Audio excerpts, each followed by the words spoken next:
नमस्कार विद्यार्थी मित्रांनो, महाराष्ट्र सेट परीक्षा 2026च्या प्रिपरेशनसाठी आज आपण पेपर 2 कॉमर्समध्ये तयारी करणाऱ्या विद्यार्थ्यांसाठी unit 9 legal aspect of business वरती PYQs डिस्कस करणार आहोत, जे की 2025च्या परीक्षेमधले असणार आहेत. हे PYQs आपण डिटेल एक्सप्लेनेशन सोबत बघणार आहोत, त्यामुळे तुम्हाला येणाऱ्या एक्झामिनेशनमध्ये हेल्प होऊ शकते. सो सर्वांनी हा व्हिडिओ शेवटपर्यंत बघायचा आहे. विद्यार्थी मित्रांनो, 15 जून पासून आपली 30 दिवसाची लाईव्ह बॅच सुरू झालेली आहे. यामध्ये तुम्हाला 30 दिवसात संपूर्ण प्रिपरेशन करता येईल येणाऱ्या एक्झामिनेशनसाठी. यामध्ये पेपर 2 कॉमर्सचा संपूर्ण सिलेबस हा लाईव्ह सेशन्समध्ये कव्हर केला जाईल. त्यासोबतच full syllabus notes, mock test, doubt clearing sessions, marathons, PYQs with explanation या सर्व गोष्टी तुम्हाला यामध्ये मिळणार आहेत. याची व्हॅलिडिटी ही एक्झामिनेशनपर्यंत असणार आहे. सगळ्यात महत्त्वाचं म्हणजे पेपर 1 ची लाईव्ह बॅच यामध्ये तुम्हाला फ्री ऑफ कॉस्ट मिळणार आहे. तर आजच तुम्ही या नंबरवरती व्हॉट्सअप मेसेज किंवा व्हॉट्सअप कॉल करून ही बॅच जॉईन करायची आहे आणि प्रिपरेशन करायचं आहे, किंवा ग्लोबल ऑनलाईनचं ॲप्लिकेशन डाउनलोड करून ॲप्लिकेशनच्या थ्रू सुद्धा जॉईन करून तुम्ही प्रिपरेशन करू शकता. ओके, बघा हा प्रश्न तुमच्या एक्झामिनेशन मधला आहे. Miss representation is defined under dot dot dot of the Indian contract act 1872. भारतीय करार अधिनियम 1872 नुसार वस्तुस्थितीबाबत चुकीची माहिती देणे याची व्याख्या डॉट डॉट डॉट अंतर्गत करण्यात आलेली आहे. कलम 16, 17, 18 की 13?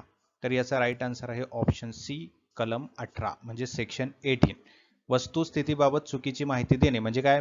मिस रिप्रेझेंटेशन म्हणजे काय होतं, एखादी व्यक्ती जर फसवणूक करण्याचा हेतू नसताना चुकीची माहिती खरी असल्याच्या समजुतीने दुसऱ्या व्यक्तीला जर सांगत असेल है ना, आणि त्याच माहितीच्या आधारावरती दुसरी व्यक्ती जर करार करत असेल तर ते झालं तुमचं मिसरिप्रेझेंटेशन है ना.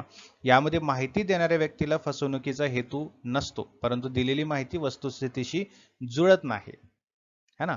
त्यामुळे हे लक्षात ठेवायचं. कलम 16 जो आहे तो आवाजवी प्रभाव आहे. कलम 17 आहे फसवणूक आहे. कलम 18 आहे वस्तुस्थितीबाबत चुकीची माहिती देणं. आणि कलम 13 जो आहे तो संमतीच्या बाबतीत आहे. ठीक आहे. सो ऑप्शन सी सेक्शन 18 हा बरोबर आहे.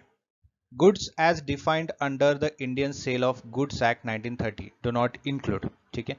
भारतीय वस्तू विक्री अधिनियम 1930 नुसार वस्तू या संज्ञेमध्ये खालीलपैकी कोणाचा समावेश होत नाही?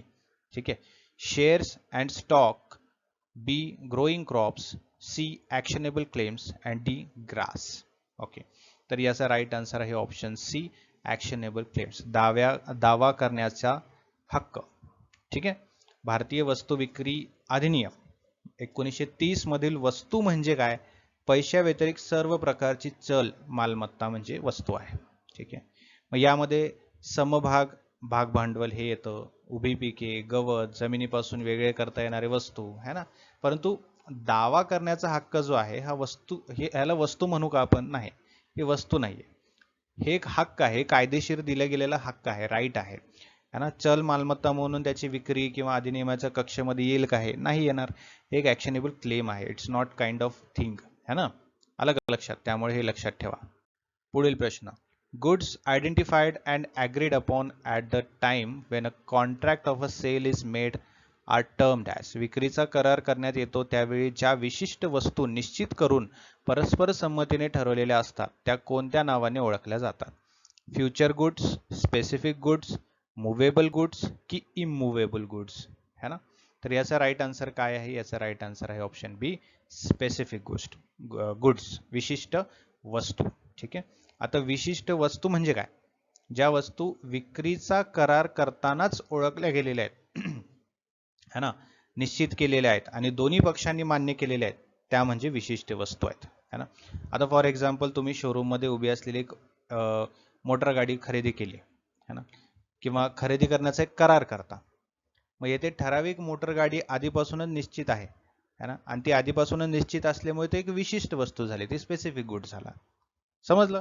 So that is why specific good हे करेक्ट आन्सर आहे.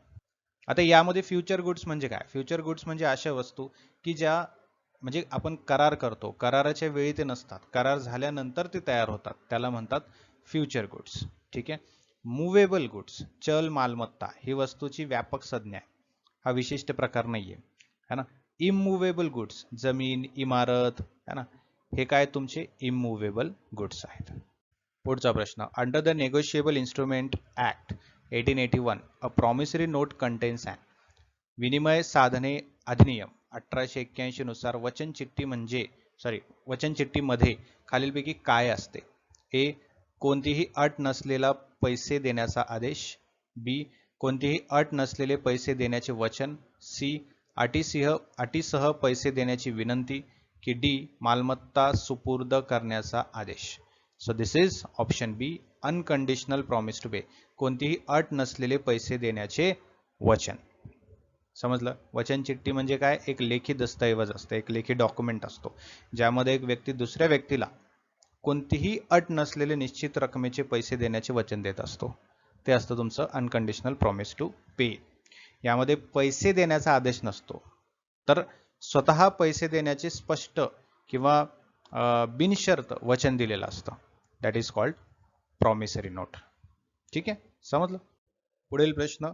The minimum number of members required to incorporate a public limited company under the Companies Act 2013 है ना.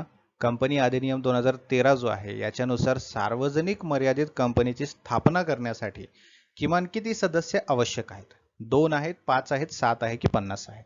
है ना. तर याचं करेक्ट आन्सर आहे 7. आलं का लक्षात?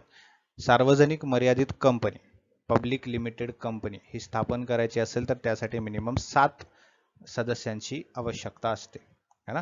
आणि हे सदस्य काय करतात? कंपनीची स्थापना जेव्हा होत असते त्या स्थापनेच्या वेळी जे काही कागदपत्र असतात त्यावरती सिग्नेचर करतात आणि मग कंपनीची नोंदणी होत असते. समजलं? यानंतर कंपनी अधिनियम 2013 जो आहे, है ना, एक व्यक्ती कंपनी किमान 1 सदस्य लागतो. खाजगी मर्यादित कंपनी आहे किमान 2 सदस्य लागतात, है ना. सार्वजनिक मर्यादित कंपनी आहे किमान 7 सदस्य लागत असतात. हे लक्षात ठेवा. पुढचा प्रश्न. Under the consumer protection act 2019 the central consumer protection authority CCPA is established to promote, protect and enforce ... ठीक आहे. ग्राहक संरक्षण अधिनियम 2019 जो आहे याच्या अंतर्गत केंद्रीय ग्राहक संरक्षण प्राधिकरणाची स्थापना कशाच्या प्रोत्साहन, संरक्षण आणि अंमलबजावणीसाठी करण्यात आली आहे? ए. मोठ्या उद्योग समूहांच्या मक्तेदारीचे हक्क याच्यासाठी. की बी. ग्राहक वर्गाच्या हक्कांचे, मोठ्या उत्पादन करणाऱ्या उद्योगाच्या हक्कांचे, की आंतरराष्ट्रीय व्यापार विषयक कायद्यांचे? सो राईट आन्सर आहे option B, rights of consumers as a class. ठीक आहे, ग्राहक वर्गाच्या हक्कांचे. ग्राहक संरक्षण अधिनियम 2019 याच्या अंतर्गत जे केंद्रीय ग्राहक संरक्षण प्राधिकरण आहे CCPA, हा, याची स्थापना करण्यात आली आहे. आणि याच प्राधिकरणाचे जे मेन फीचर आहे, मुख्य वैशिष्ट्य आहे, उद्दिष्ट आहे, ऑब्जेक्टिव्ह आहे, है ना, हे ग्राहकाच्या हक्काला प्रोत्साहन देणं आहे, त्याचं संरक्षण करणं आहे, त्याची अंमलबजावणी करणं आहे. ठीक आहे, त्यामुळे ऑप्शन बी याचा करेक्ट आन्सर येत असतो. A patent under the Indian Patent Act is granted for a statutory period of how many years from the date of filing? भारतीय पेटंट अधिनियम अंतर्गत पेटंट दाखल केल्याच्या तारखेपासून किती वर्षाच्या वैधानिक कालावधीसाठी मंजूर केले जाते? 10 वर्ष, 15 वर्ष, 20 वर्ष की 60 वर्ष? It is option C, 20 years. ठीक आहे, 20 वर्ष याचं उत्तर आहे. पेटंट म्हणजे काय असतं? एखादा नवीन गोष्ट असेल, एखादी उपयुक्त गोष्ट असेल, किंवा त्यालाच आपण नाविन्यपूर्ण म्हणतो, आहे की नाही. एखादी गोष्ट शोधलेली आपण, है ना, त्या शोधावरती आपल्याला जो काही कायदेशीर एक हक्क मिळत असतो, समजते का? जो काही कायदेशीर एक विशेष कायदेशीर हक्क मिळत असतो त्याला पेटंट म्हटलं जातं. आता भारतीय पेटंट अधिनियम जो आहे त्याच्यानुसार पेटंटचा कालावधी जो अर्ज दाखल केल्यापासूनचा असतो ते 20 वर्षापर्यंतच असतो. आणि याच कालावधीत शोधाचा वापर, उत्पादन, विक्री, त्याचा परवाना, है ना, हे देण्याचा विशेष अधिकार पेटंटच्या धारकाकडे दिला जातो. पुढे. The information technology act was introduced on account of the initiative of. माहिती तंत्रज्ञान अधिनियम लागू करण्यामागे खालीलपैकी कोणत्या संस्थेच्या पुढाकाराची प्रेरणा होती? ए. भारतातील माहिती तंत्रज्ञान उद्योग. बी. भारतीय संसद. C. Reserve Bank. And D. संयुक्त राष्ट्रांच्या आंतरराष्ट्रीय व्यापार कायदा आयोगाची, है ना, UNCITRAL जे आहे, है ना, हे त्याचं राईट आन्सर आहे. ठीक आहे. आता हे जे UNCITRAL हे तुम्हाला दिसतंय, याचा फुल फॉर्म सगळ्यांनी लक्षात ठेवायचं बरं का, है ना. याचा फुल फॉर्म लक्षात ठेवायचा आहे. संयुक्त राष्ट्रांच्या आंतरराष्ट्रीय व्यापार कायदा उद्योग. ठीक आहे. United Nations Commission on International Trade Law हे त्याचा राईट आन्सर आहे. पुढचा प्रश्न, which section of right to information act 2005 deal with constitution of the state information commission. माहितीचा अधिकार अधिनियम 2005 मधील कोणते कलम राज्य माहिती आयोगाच्या स्थापनेशी संबंधित आहे? सेक्शन 15, 12, 21 की 22 है ना. याचा राईट आन्सर आहे ऑप्शन ए, कलम 15. ठीक आहे. माहितीचा अधिकार अधिनियम 2005 याच्या अंतर्गत कलम 15 हा जो आहे याच्यामध्ये राज्य माहिती आयोगाच्या स्थापनेची तरतूद केलेली आहे, है ना. प्रत्येक राज्यात एक राज्य माहिती आयोग स्थापन केला जातो आणि याच्यामध्ये एक राज्य मुख्य माहिती आयुक्त असतो आणि दुसरं आवश्यकतेनुसार जास्तीत जास्त 10 राज्य माहिती आयुक्त नियुक्त केले जाऊ शकतात. ठीक आहे. पुढचा प्रश्न, the period of registration of trademark under the Indian law is.